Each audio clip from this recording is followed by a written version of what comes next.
Hello and welcome to McLain. This is your host, Casey McLain.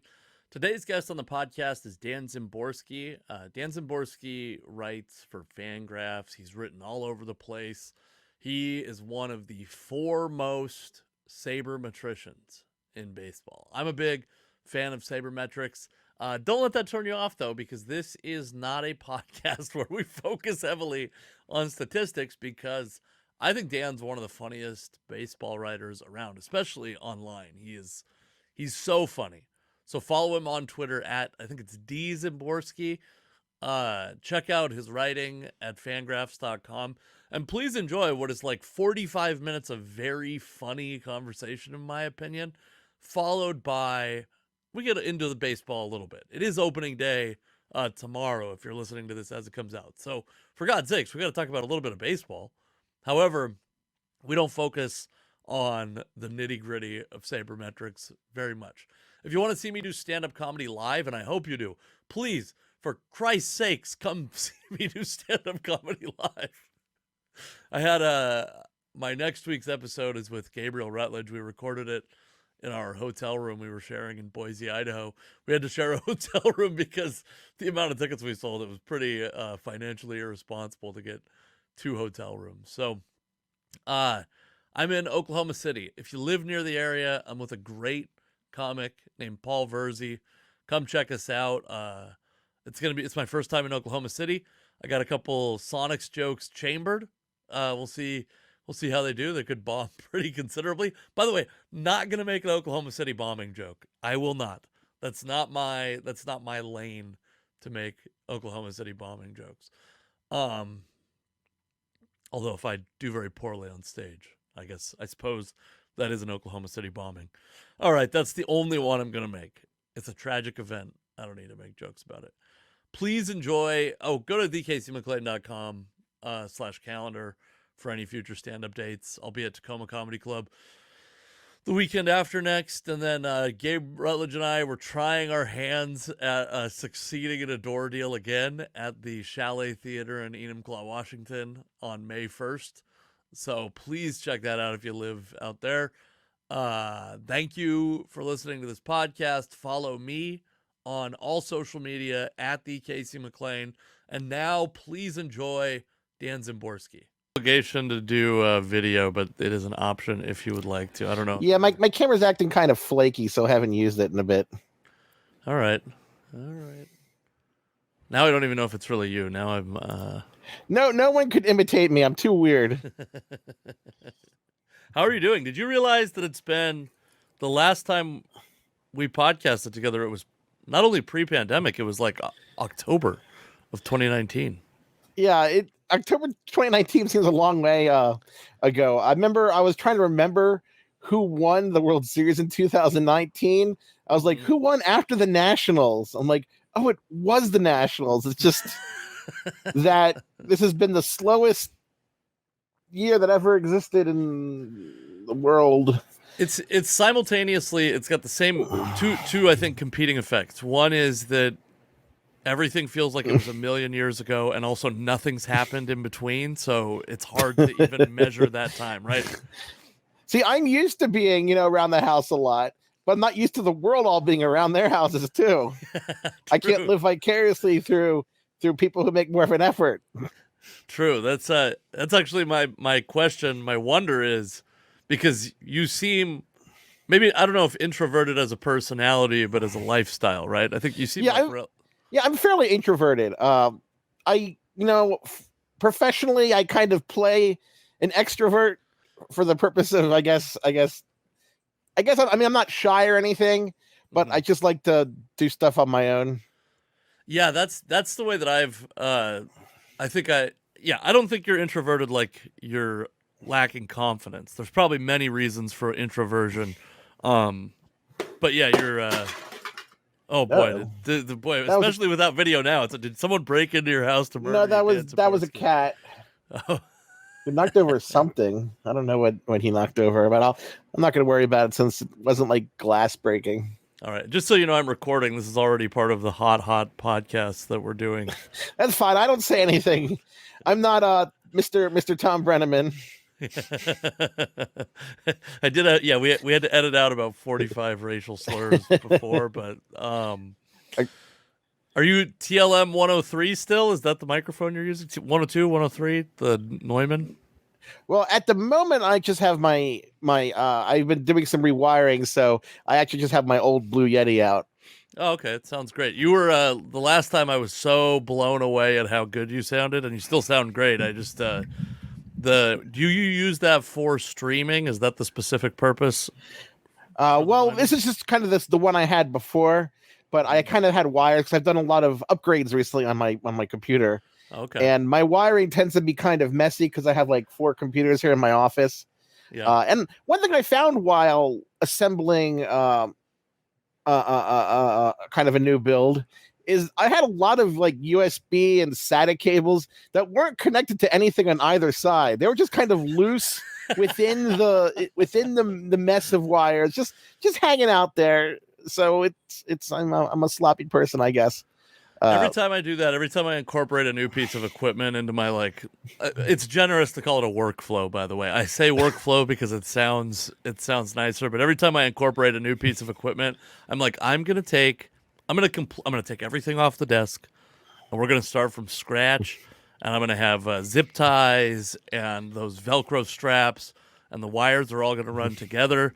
And then I get about 3 devices in, and I'm like, fuck this. I'm putting everything on. I'm shoving it all on. We'll push all the wires to the back of the desk. And then I'm in the same boat as you where I have like a bunch of stuff like wires running behind the monitor that I'm sure aren't connected on both sides, many of them. Yeah, the cable management in my current build isn't great. It's okay because this case has a magical cable hiding bar. So after you stuff everything in, you put the bar over and it looks like everything's okay. So it's like, okay, out of sight, out of mind. Do you have your other well actually you might be the kind of person. Do you have a TV? I assume you have a TV. Yeah, I have a TV. How's your cable management around the TV? That's pretty much fine because it just goes from the wall straight down. Right. Most things are hooked up to my monitors. I see. The TV is really just for TV and from getting feeds from one of the laptops that's around here. I see. Yeah, that's I gotta every now and then I'll post a picture that's from my living room, and that's you know how people on the internet love to just find anything to criticize, like you post a picture of a dog and they're looking in the background. Worst dog ever. Yeah. Look at that leash. No, they're like, you post a picture of a dog and they're like, oh, you gotta mow your lawn, or oh, your windows suck or something. They find something in the background to. So now I just never want to post a picture of anything in my life again. Yeah, well, you know how the internet is. Yeah. So this is the first, or this has to be for you. It's like, well, first of all, how much more gaming are you doing? Did you do more gaming this year, or did you do less, or did how did the talent pool of gamers change this year? I don't know. It seemed to be about the same because I tend to play. I don't know. I don't want to make it sound like I'm a hardcore game player who only plays against elite folks. But I mean, there's not usually a lot of casuals playing like Escape from Tarkov.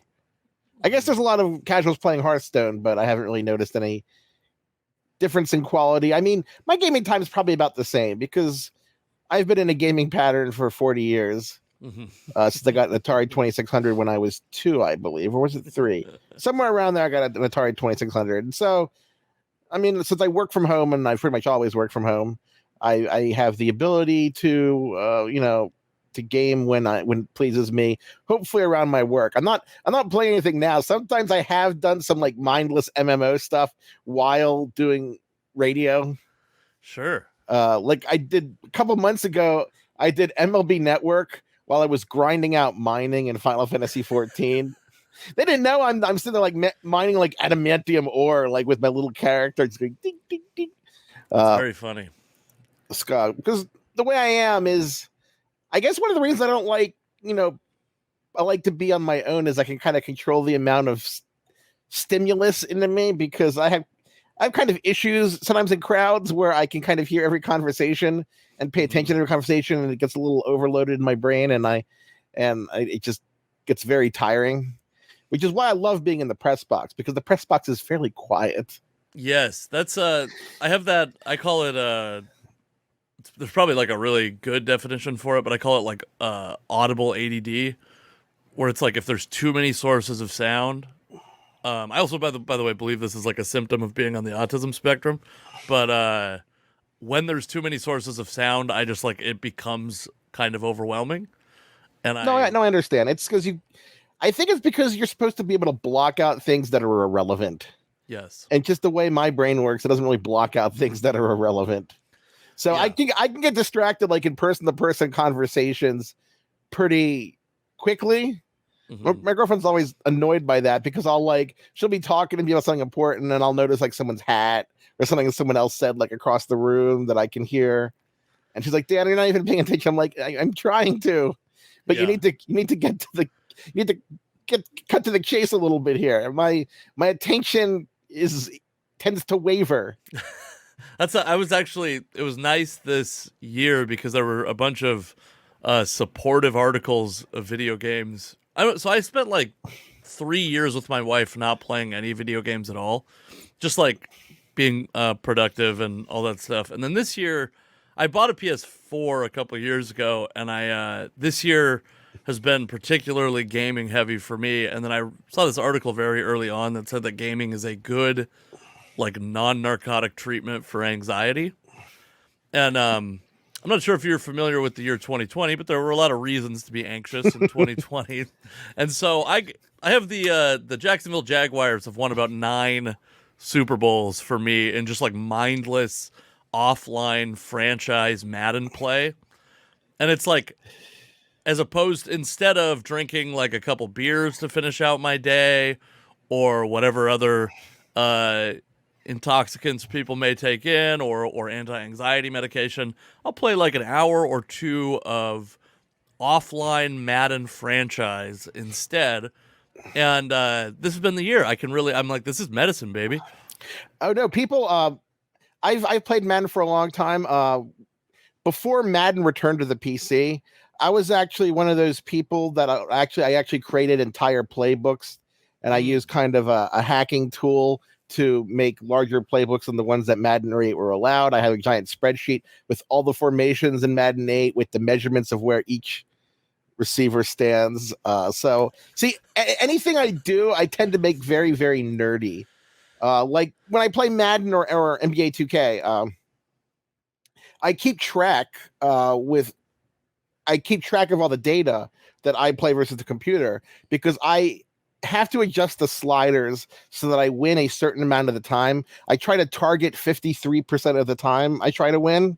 hmm And like for Madden, I'm like tracking like my my yards per rush, my quarterback rating, my adjusted yards per attempt and things because I'm trying to calibrate the sliders so Yes. that it approximates a real life distribution of ability, but I win like just over half the time. It just feels This wrong if it's a coin flip, but if I can win 53% of the time, that's the good number for me.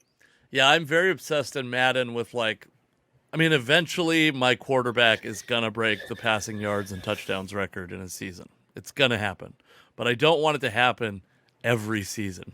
You know what I mean? Yeah, it's Like, like home runs. Home runs are more fun when when they're not easy. yes, exactly, exactly. I want some, and I also want those numbers to be hallowed a little bit. Like I care about those numbers in real life, and so I don't want to just, I don't want to throw for 6,500 yards and 75 touchdowns. Like that. I want to feel like I'm part of the simulation of a real football season. You know? Yeah, for a sim you want to. I mean, like for Tecmo Super Bowl, it doesn't matter quite as much.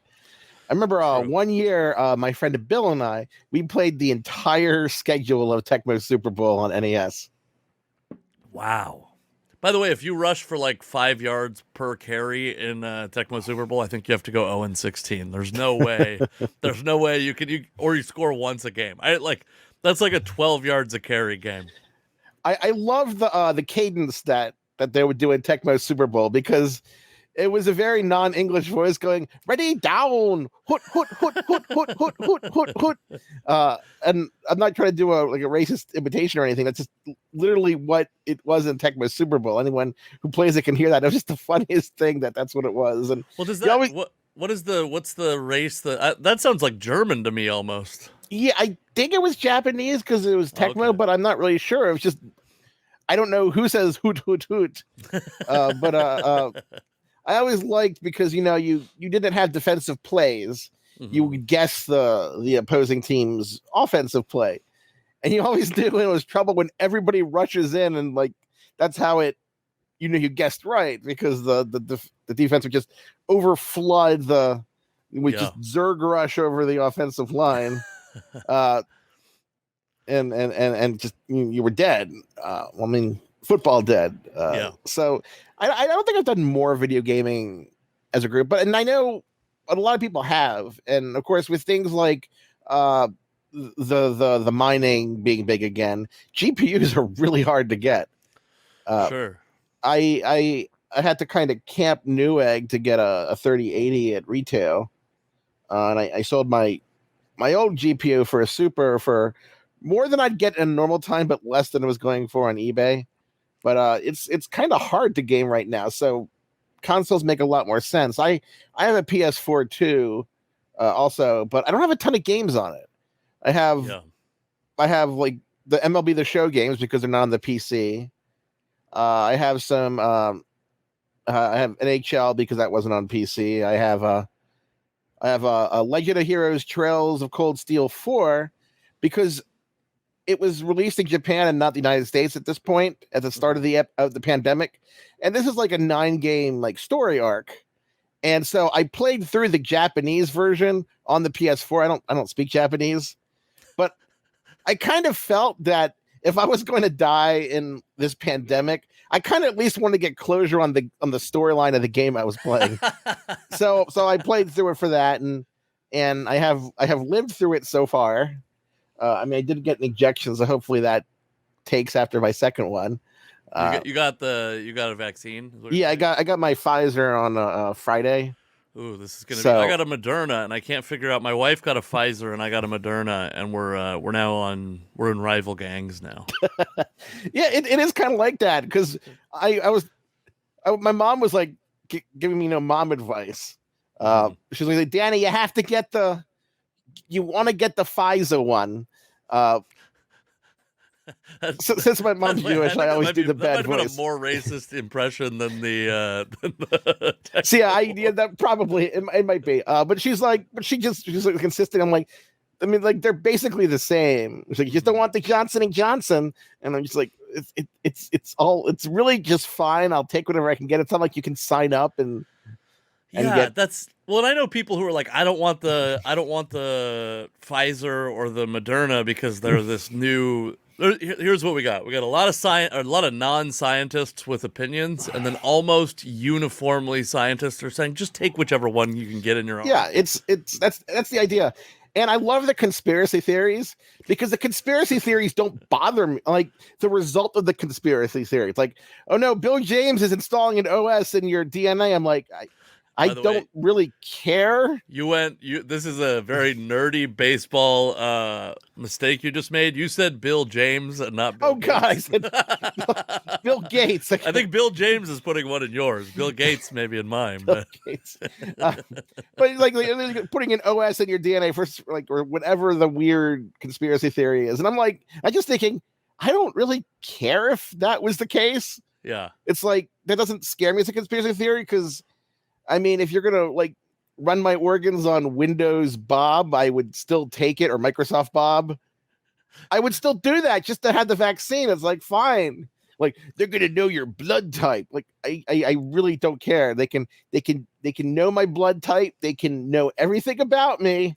I just want the vaccine. I think that there's like a little bit of, we're so upside down and out of alignment with like what the stuff that's actually like. I do think there's a part of this where you're like, the next time there's a pandemic or the government knows they can shut us down, right? Like we've lost maybe some control or like some autonomy over our own lives. But the part where they're like, hey, now we want to give it back. Please take this vaccine so you can go back to life.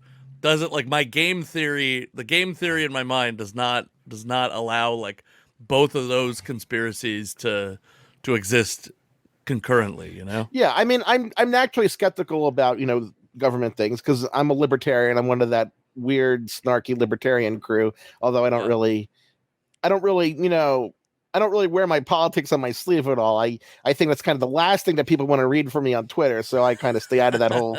So for an occasional joke or something, I'll do a Photoshop like president with his like stealing a plate of cookies or something, but nothing that. I like to stay out of that.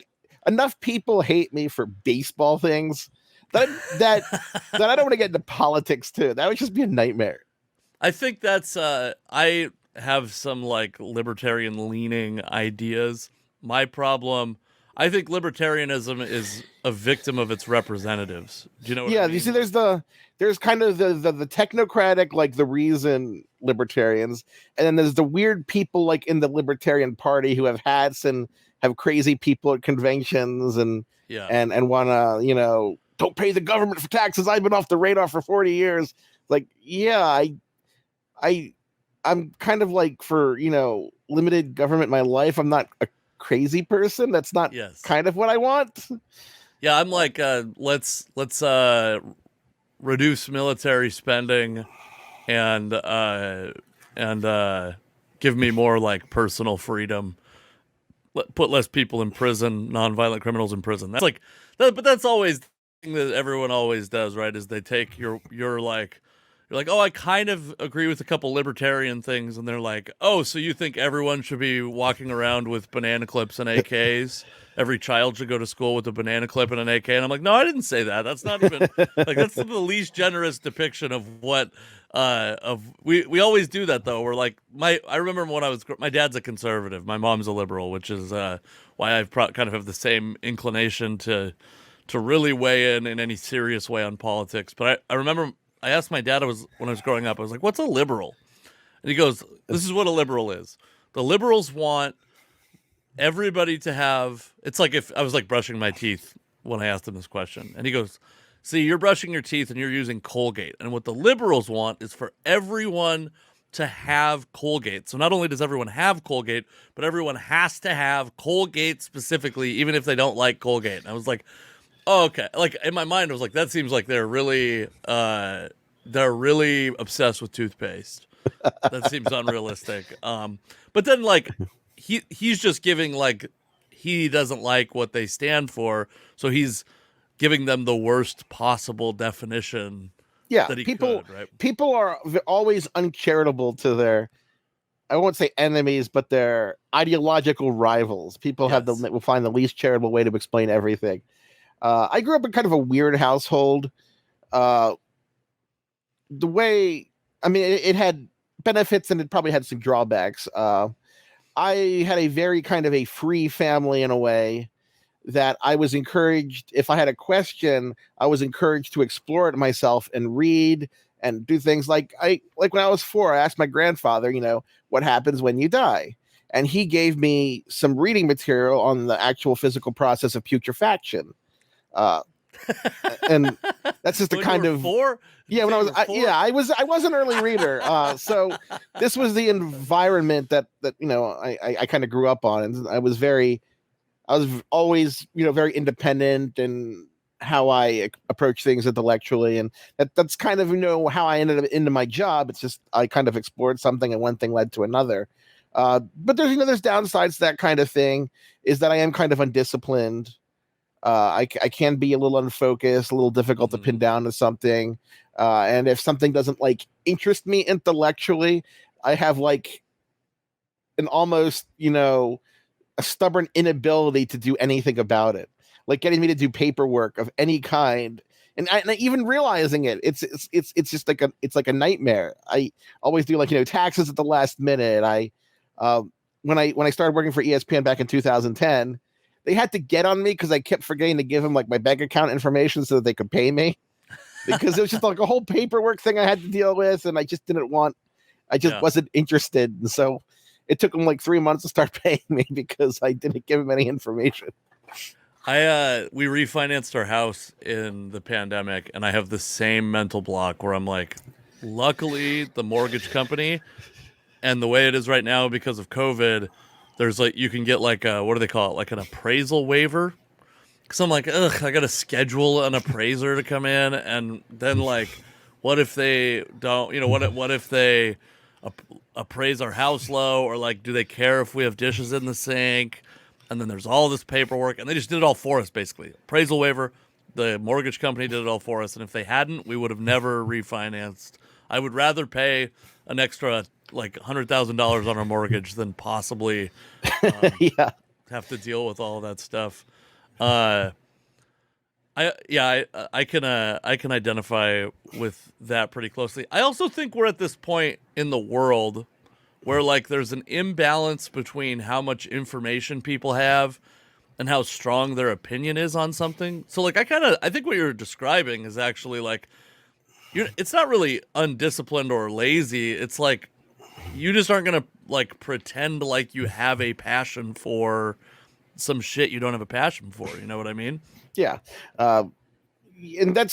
And so, growing up in this family, I kind of, grew up with an obsession for information. And again, that's how I got into sabermetrics. I was interested in it. My grandfather gave me lots to read. He was an old Yankees fan. I, of course, didn't grow up a Yankees fan because I'm from Baltimore. Mm-hmm. But much worse decision. In my really generations of my family just have kind of, handed down from parent to child, kind of an obsession with knowledge over anything else. Because in my family, it was never, the goal was never to be wealthy or successful or nice or to have a big, family life. Or nice. Yeah, I know it sounds awful, but nobody really cared about, being nice and stuff. It was all about who has the most knowledge. So people were always fascinated when they're like, with my family arguing, because we'll argue over like small intellectual points and like argue about it to the death. One of our Thanksgivings once got like paused because my sister and I were arguing about the result of an Encyclopedia Brown mystery that we had each read 25 years before. And we had to argue about that and find it. And I had to actually order the book online before we could continue. You had Thanksgiving in early December because you had to wait for it to be delivered. So that's kind of the environment I grew up on, and it kind of shaped me as a person because I'm obsessed with not like obtaining knowledge of everything else, and that's why I have the job I am. That's why I'm always tinkering and working with models because they answer my questions. Yeah. And that's what I most want. But it can be kind of obnoxious sometimes because then my priorities for other things are much, much lower. Yeah, I mean, I think being aware of that is at least good, right? Because, I have a little bit of the, like, I'm very lucky that my wife is tolerant of the stuff that I am, like, horrible at. Because I know it sounds stupid and misogynistic to say, like, I'm bad at folding laundry. I'm not saying she has to be the one that folds laundry. We could just wear wrinkled clothes. Like I'm like okay. Me folding laundry. Most of my clothes are de facto stored in my laundry room. Yeah, they're stored in your dryer. Yeah, there's like always like a permanent set of clothes like in the dryer because I just take clothes from the dryer and I wear them, and the new wash comes in and gets added to the dryer. It's like what my grandfather used to do with coffee. He lived to be 96. By the way, I am terrified. I'm drinking coffee right now. I'm terrified I'll never be able to drink coffee again by the end of this story. Well, he made what was the strongest coffee in the world, and I'll tell you why it was the strongest coffee in the world. He never ever cleaned out the coffee pot or the coffee maker. When he was done with the coffee, he'd pour the remaining coffee into the water reservoir. Sure. Permanently. So this coffee was kind of forever coffee. Mm-hmm. It was like a yeast starter. Yeah, it was continually brewed and rebrewed forever. So there were like some like probably droplets of coffee that would be, go through like 20 times. So his coffee always tasted like, it's like black as the heat death of the universe. But he didn't care. He used to, he just wanted to make sure he had something to dip like donuts in. As long as he had that and he had black coffee and something to dip his donuts in. Once I was at his house, he was like 94, 95. He never really got to the point where he was like really senile or anything. Mm-hmm. He had, just a glass of beer and he's dipping his donut in beer. Wow. And I'm saying, "Oh, Pa, you're dipping your donut in beer." And he looks at it, he shrugs and says, "It's moisture." And he just keeps doing it. Wow. I think Saris is rolling over in his bed right now. I assume he's not awake yet. Oh, I miss I haven't seen him since the winter meetings in 2018. I talked Late to 2018. him. I talked to him a couple months ago, in what felt like close to the end of the pandemic, and then we're still in it. So I should check back in with him. Now, I've never asked him. Did you ever? Is he named after Brian Eno? I've never asked that question, but I ask people when they bring up Eno if they know, because I have no idea. Let's see. And I keep forgetting to ask him. So I've always wondered. He is well. Could he be? When did Brian Eno come to fame? Well, he was in the 70s, and Okay. I mean, Eno's not. I think we're about the same age. I was born in 1978. Yeah, I'd bet you're close to the same age. What does that make you? You're 40? I'm 42. I'll be 43 in June. Yeah, you're probably right about the same age. I know his mom is German. I know that much about him, and I don't know how that factors into this question at all. But I also, by the way, I think he's got like several. He's one of these guys like how you'll like a Latin American baseball player that like he's got these two names that he uses, but there's also like four other like middle names or additional last names that aren't included in the name that he uses for business. Oh, so he's got like one of those, those long Mozart names where they have like 15 middle names, or. Yes, exactly that. I think he's because I asked him a question and I said, "How do you pronounce your name?" And he's like, "Oh, I don't know." And I was like, "What?" As like. By the way, I say Saris. I think I've heard everyone else say and I think if I recall, he told me Saris and Saris are both right, which seems unlikely. But I always said Saris, but I guess. Yeah, I didn't realize this was going to become mostly about Saris / Sarah. Yeah, it's gonna be weird if I find out like his legal name's like Wilhelm Gutenheimer, and it's like that's you're just Eno. That's weird. Yeah, it's weird that Eno is short for Wilhelm. Yeah, I don't have I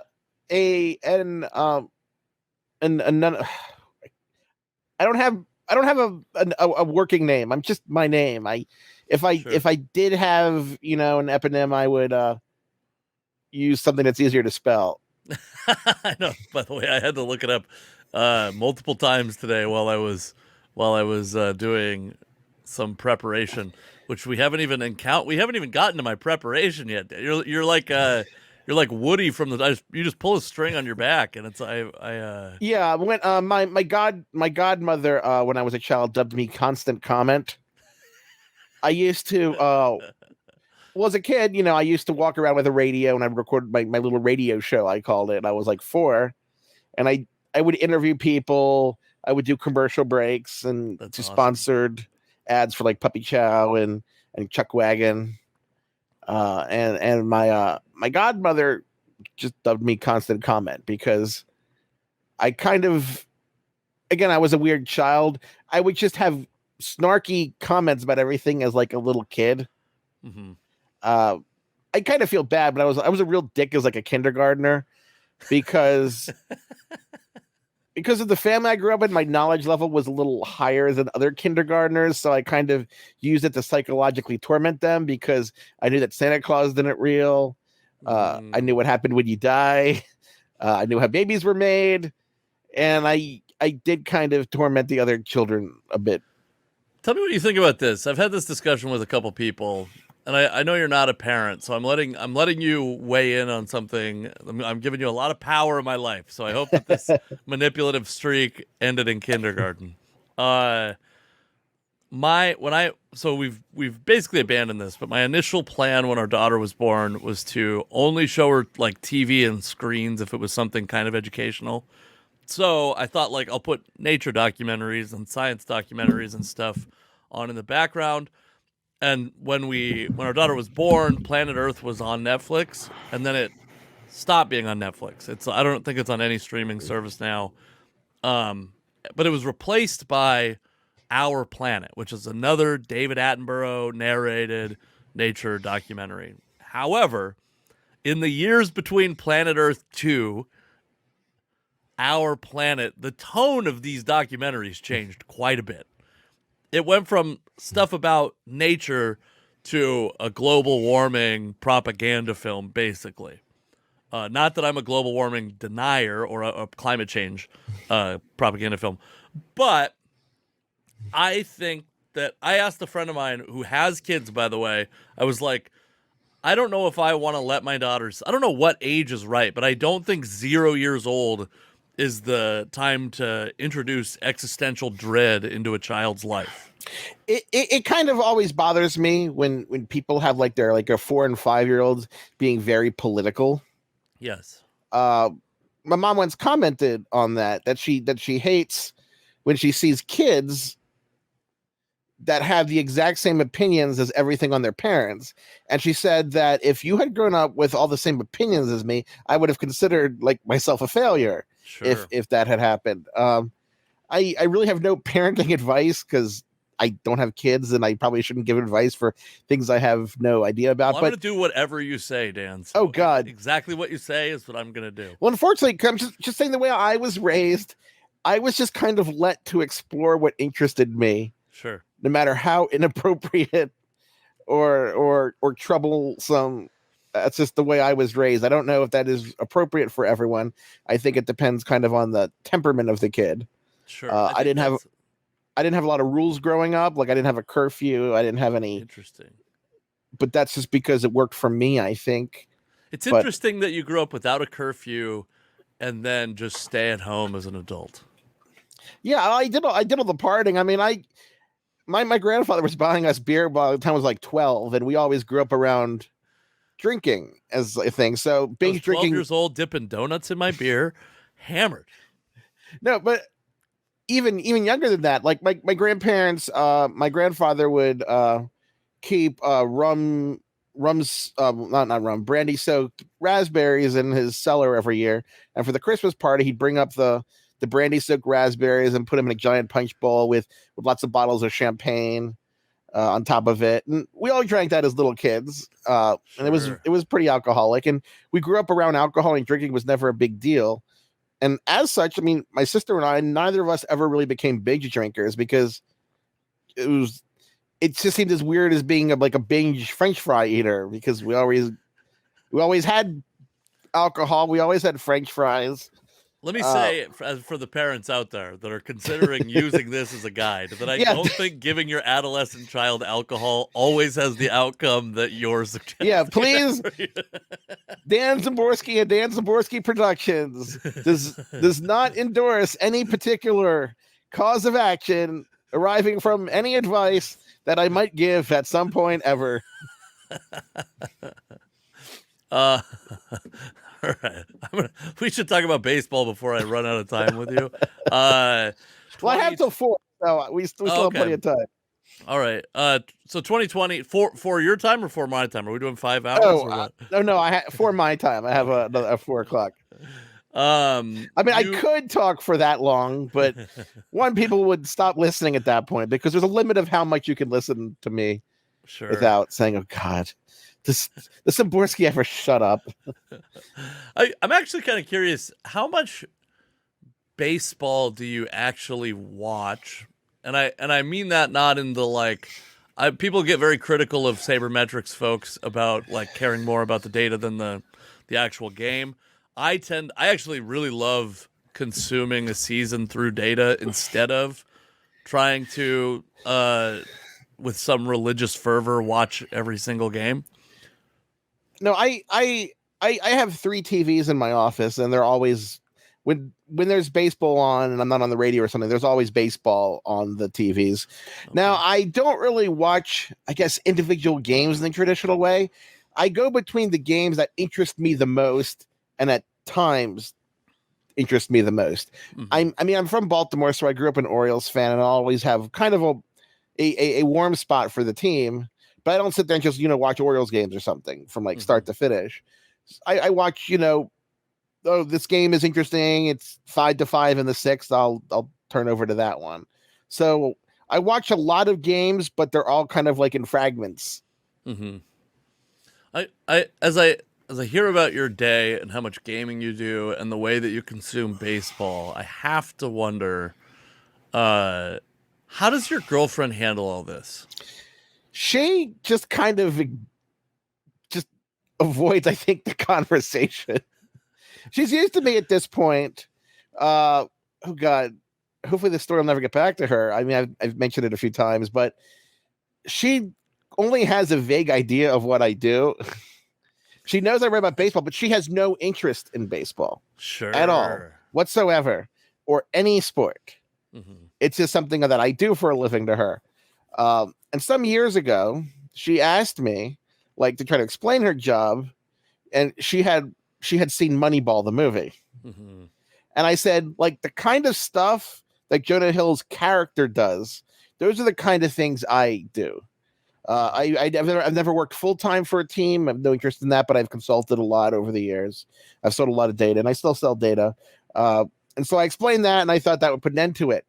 Well, she got confused about that, and she thought that Jonah Hill was a composite of characters, which he was, but that one of the characters was based on me. And I didn't realize that she thought that that's what I did. Oh, that's funny. And she told someone that I was in the Moneyball movie. And I didn't realize she did that. And she told me that we were at this bar in Baltimore called the Blue Pit. And I just start laughing because she's like, well, he looks sort of like you. And I'm like, and I'm just laughing like, no, that had nothing to do with any of that. Is it? And so that character was named Peter Brand, if I recall. Yeah, it was kind of composite of like Paul De Podesta and Paul De Podesta. Some others. And the thing is, Paul De Podesta looks nothing like Jonah Hill at all. Sure. Paul Depot was in excellent shape, but at least at the time, I don't know if he's keeping up with that. I was actually assuming the reason you're not on camera is because you're waiting to reveal a COVID 6-pack that you. Oh no! I might see my laptop camera stopped working, so I have to find where I put my streaming camera because I haven't really streamed in a while. So I moved it somewhere. You have an enormous body transformation. You had a carrot top like muscle build or muscle gain. Yeah, that didn't happen.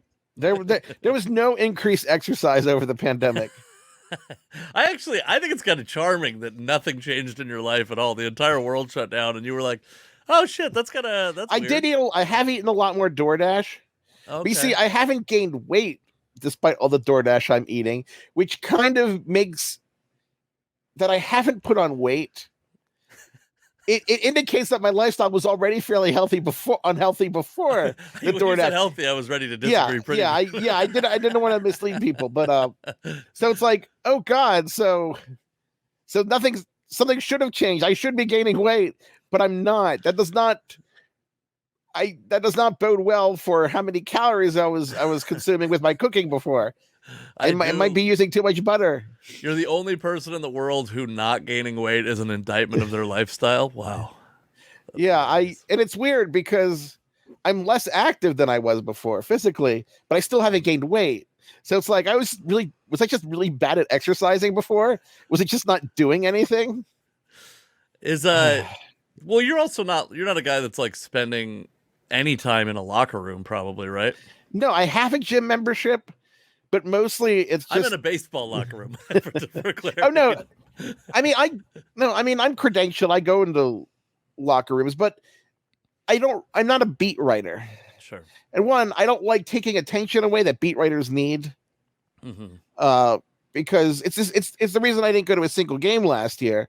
I still could get credentialed fairly easily because I do have my BBWA card, but there were a limited number of slots, and by going to a game, it could take away from someone who does need to be there, a beat writer, a photographer, someone like that. And I wasn't going to do that to a colleague. It's one thing when they just let me in a stadium with no consequence and let me do my thing, but I didn't want to take away time. But it's the same thing with like a locker room.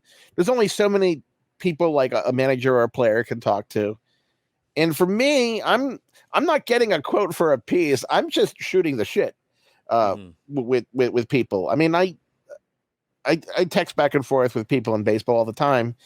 It's just I don't need to be there, and if I don't need to be there for something, I'm inclined to not take up someone's time. Sure. Is this well? I actually. How much of so you create the Zips projection system, but you were talking about selling data to teams, and my suspicion is there is a level of data that you sell to the teams that you don't publish. Well, I publish a lot of things, but it's more extensive what I have, and different teams want things specifically. And the thing is, if I only sell certain things to certain teams, then that really does create kind of a conflict of interest, because one of the restrictions that I have, that I imposed myself in before I worked for ESPN, is I can't give an advisory opinion. I can hit a button on my computer and give you what the computer says, but I cannot inject, I can't tell you how to use things. I can't tell you what to do or how even to use the data outside of questions about the data itself. And I sell to every team at the identical price. I see. Because if I start giving some teams a cheaper price than others, then that again, creates a conflict of interest. So that's not very libertarian of you. Can I say that? No, well, it's not that the government says I can't do that. It's just that my personal ethics, and that's perfectly, I would say that's perfectly in line. Because I do try to be, an ethical journalist. I'm pretty harsh on some of my comments, but I'm very rarely comment on players as people. I harshly criticize baseball moves and baseball actions. Sure. And I think that a lot of journalists don't necessarily take, the code of ethics very seriously. I see my role, they say that a good journalist afflicts the comfortable and comforts the afflicted. Ooh, so that's good. I forget where I swiped that quote from, but it was someone else's quote, not mine. And so you don't see a lot of people think that I'm like just like a mean guy because I'm always commenting negatively, but it's like my job's not to comment positively on what a team does. I'm a critic. I rip apart the things that suck and point them out, and that's kind of like what I'm paid to do. I really like that. That's is it H.G. Wells, Orson Welles? Those are probably very different people in the world, but it's like journalism is writing what they don't want you to write, and everything else is public relations or something. Yeah, like I think that was that Orwell? That wasn't Orwell, was it? George Orwell, maybe. Yes. It might be. It's one of those quotes that has been kind of passed around so often that it's hard to know who the source was originally, because it's been, attributed to different people. Yeah, it's George Orwell. It's journalism is printing what someone else does not want printed. Everything else is public relations. Yeah, that's a good story. No, it's a good quote, and it is effective, because you want to be careful to not do PR, essentially.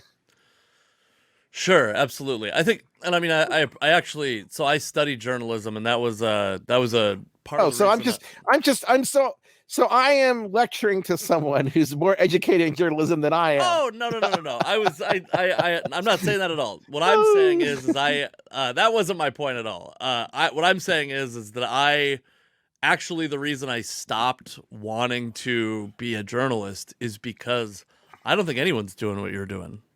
I don't think anyone, or I mean, I think it's a rare journalist these days who has any incentive to remove themselves from the story. Do you know what I mean? Yeah, I totally understand that. And I do believe, I mean, I have a pretty good, it's always hard to gauge how you're perceived by other people. It isn't like you can just go on and find out like the stats of how many people like you. I think whatever people could say about me personality wise, I think people would generally agree that I'm objective and I don't let anybody off the hook.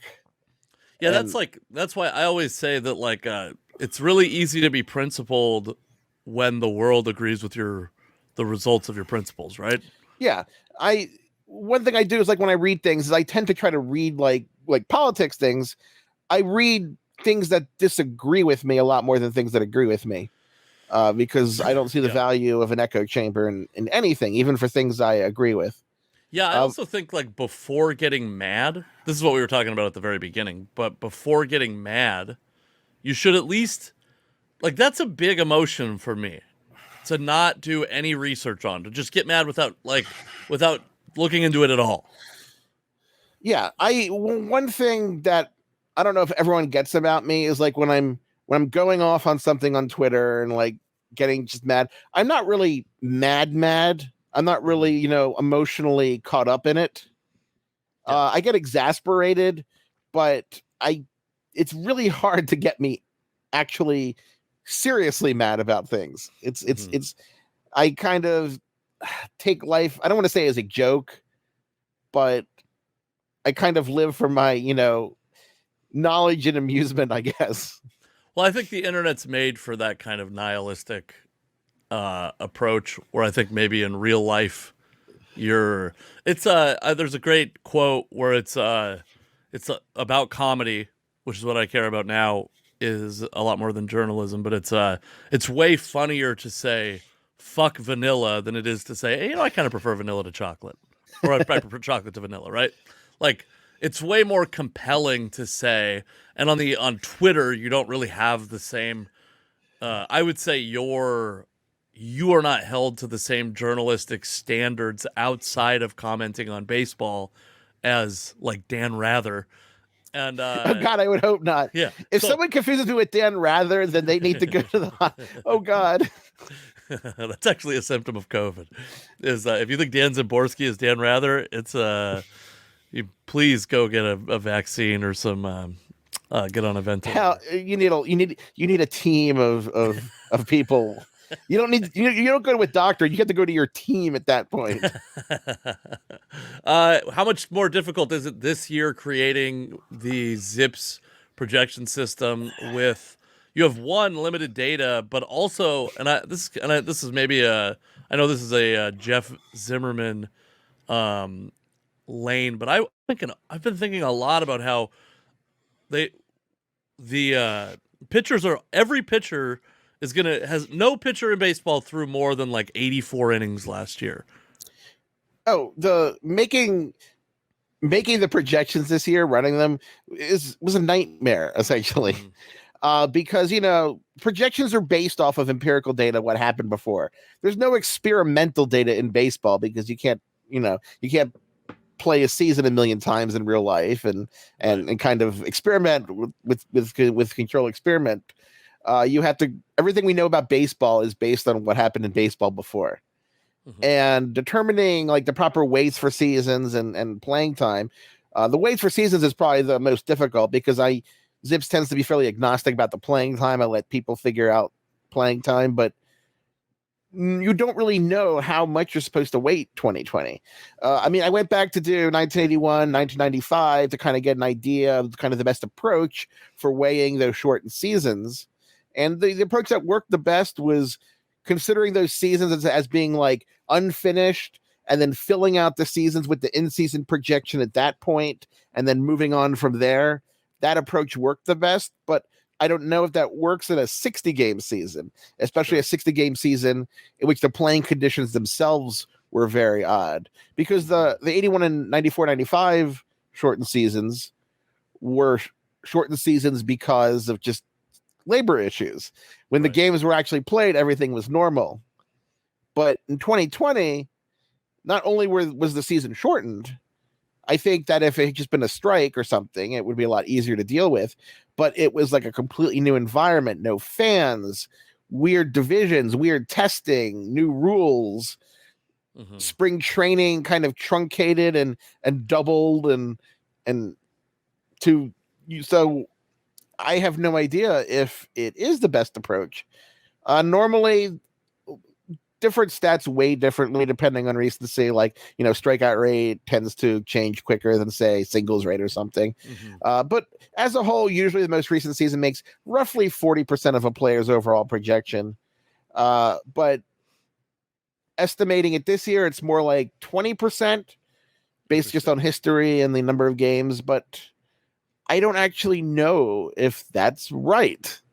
And I don't know what the best method for integrating 2020 stats with what happened previously, especially minor leaguers, because there was no minor league season, and that makes projecting those guys even more challenging than normal. That's true. So someone says, like, Dan, how are you compensating for 2020? I'm like, poorly. I'm sure if I had a publicist, they wouldn't really like me saying that answer. Like, we're doing terribly. My consolation is that everyone else who does projections has the same problem I do. So It doesn't feel so bad. Misery loves company.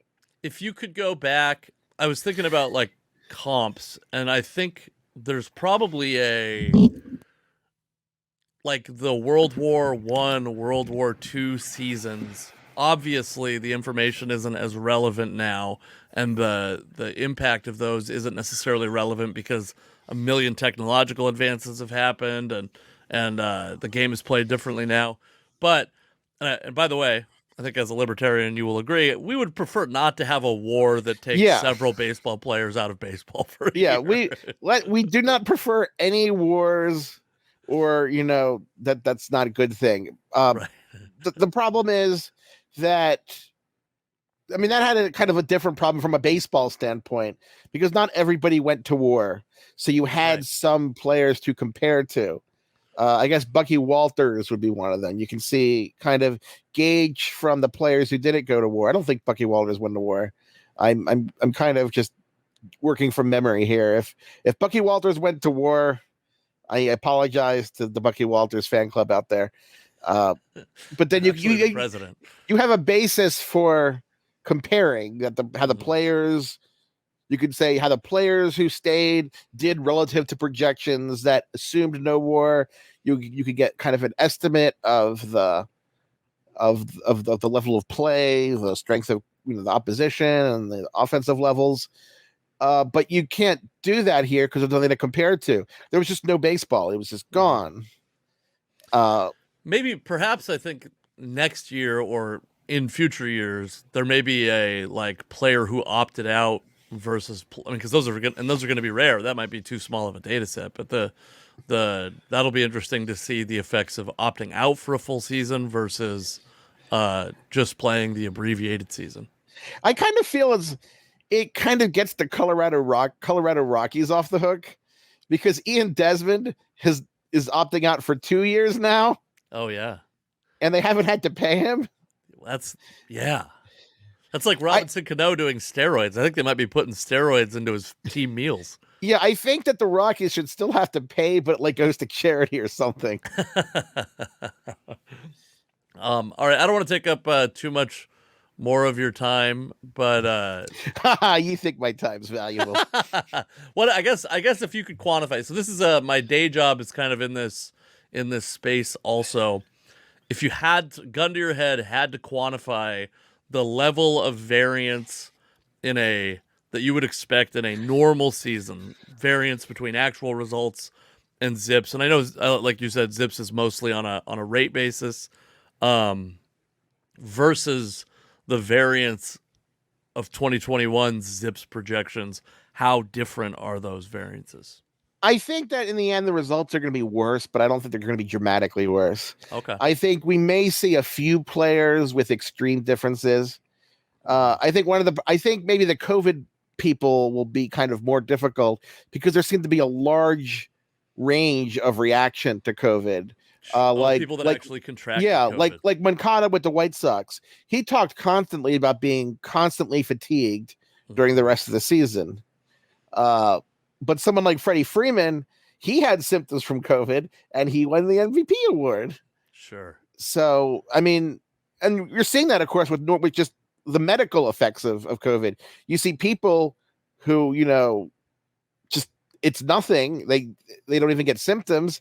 And then, the people that get, heart failure and their lungs collapse and they're on ventilators. Right. Even accounting for the difference in pre-existing conditions. So I do kind of wonder about that. And it'll be interesting to see because just from an intellectual standpoint, it's curious to see if there'll be any difference in COVID diagnosed players because we still don't really know what the long-term consequences, if anything, are. Like 3 years from COVID, does the average person with symptomatic COVID have, I don't know, like a 5% decrease in lung capacity? Questions like that, I mean, we're not going to be able to answer for a while. Yeah. Hopefully we'll be answering those questions, not like COVID-21 or something. I do appreciate this, this, by the way, and this is like what I love about sabermetrics, and I do have to let you go. I understand that, but what I love about data and folks like you is being able to have an emotionless thought experiment like how much worse of a baseball player will having symptomatic COVID make somebody. I think that's I'm so interested in that now that you said it, but I feel like there's a segment of the world where they'd be like, you bastard for thinking that's important at all. Yeah, as I said, I like questions and I like trying to answer questions I have.